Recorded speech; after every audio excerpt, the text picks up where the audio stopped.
up, Cantina Barflies? It's Aaron here for episode 7. Unfortunately, there's no Pascal here this week due to timing issues and work schedules. However, with all the big exciting news that's come out this week, we thought we should put out a show, just so you listeners don't miss out on anything. And I'll give you some of my thoughts and opinions on those news and maybe take a few questions if we have some in. Well, let's get started with the news. It has been a pretty big week compared to others. Let's start off with the fact that The Mandalorian now has an actor attached to the TV series. Pedro Pascal, who is the Red Viper from Game of Thrones, and also starred in the Netflix show Narcos as Javier Peña, which is pretty cool. There's some inklings going around about this beforehand. In Variety has just confirmed this week. Now, I really love Pedro Pascal's work in Game of Thrones. Took him away too soon, as the Game of Thrones gods usually do. But I'm really excited to see him in The Mandalorian, where we can actually see him take on a lead role.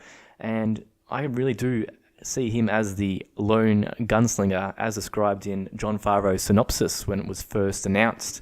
So this series is really taking some good shape here, and we should get some more actors attached to the series now that we finally have our lead.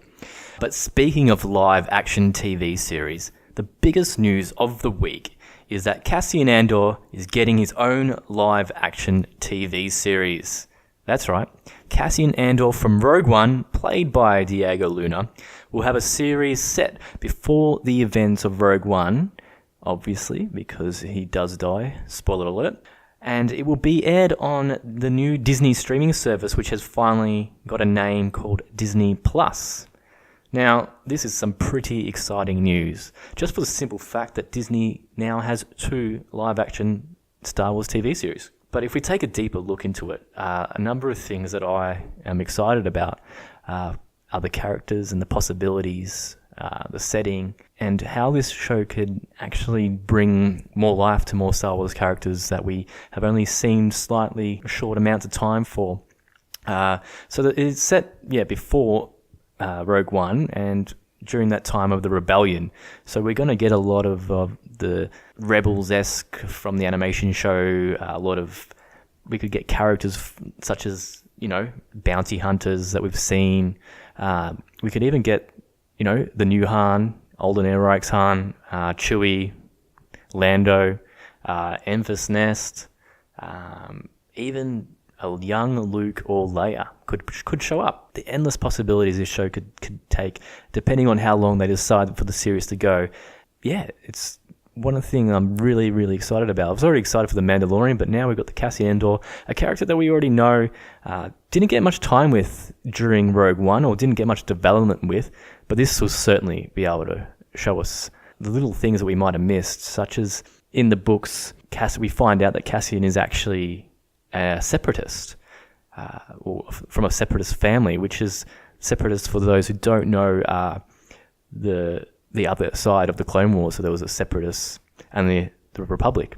So he was on the other side of the war, and now he's in the rebellion. So it would be an interesting twist to see how a character from a separatist can become into the rebellion, because we've only seen it from the New Republic's, the Republic side going into the rebellion. So very interesting.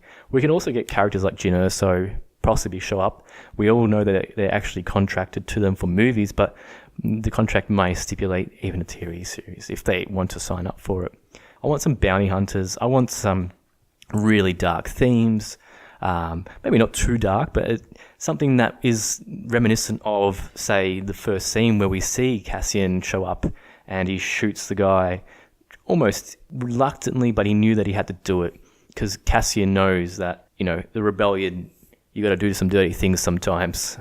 Even a Boba Fett could show up in this due to the fact that he's still alive. We don't have to worry about the whole crossover of, he survived the Sarlacc pit. He could show up, which I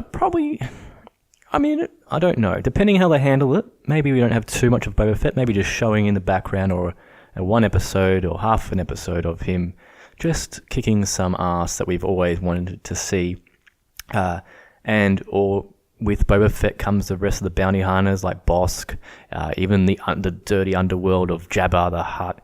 We could get these things that they possibly announced before that they're going to do in movies, but now they feel that they could probably experiment with these ideas that they had without the risk of running it at the box office and put it into these TV shows.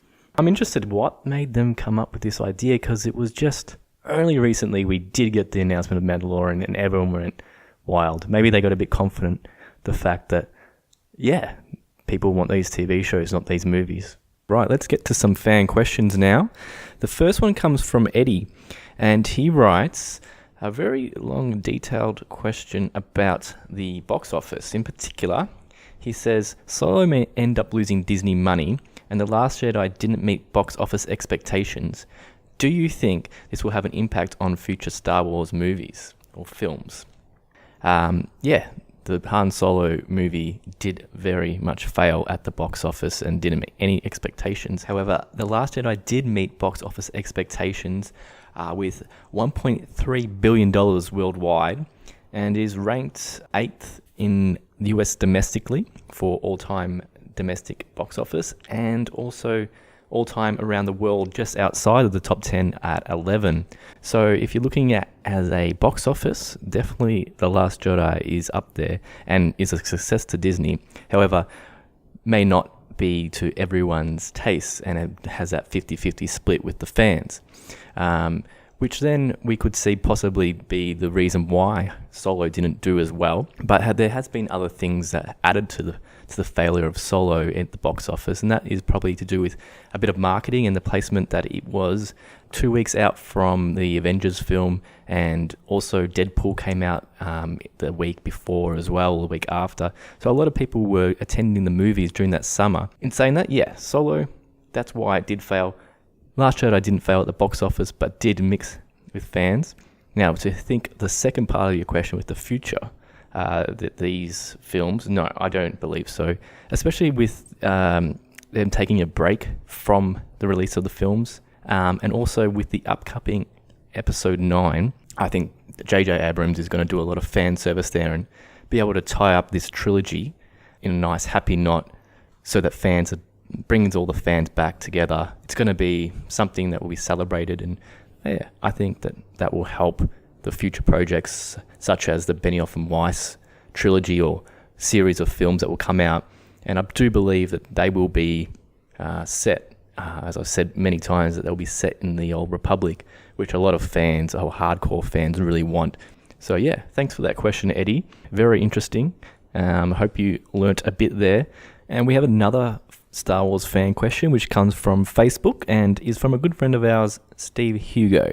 He asks, who are the Darths before Sidious, and what did they do, and which one trained Sidious? Well, that's a very tasty question there, Steve. If we look at canon Star Wars, we have only 6 Siths with Darth title. Darth Sidious, Darth Plagueis, Darth Bane, Darth Tyrannus, Darth Maul, and Darth Vader. Only 2 of those were before Sidious's time, which is Darth Bane and Darth Plagueis. Now, Darth Plagueis was mentioned in Return of the Jedi by Palpatine, aka Sidious, during that circus scene when he's talking to Anakin, and also during the Clone Wars, Darth Bane showed up as an ancient Sith spirit. Also have their own stories and back books in the Legends canon or Legends universe, and in that, Darth Plagueis is the one to train Sidious, and Sidious then kills him and takes over the Rule of Two. And Bane was the creator of the Rule of Two, which Sidious himself enforces this. He gets an apprentice in Maul, and then when Maul dies, he gets Count Dooku, Darth Tyrannus, to be his next apprentice. And when Anakin kills Dooku, Sidious then trains Vader. So thanks for that question there, Steve. And please do write in more questions for us here at the show. We love to tackle those, help you understand more things you might not know. But yeah, that one wraps up the show for the week.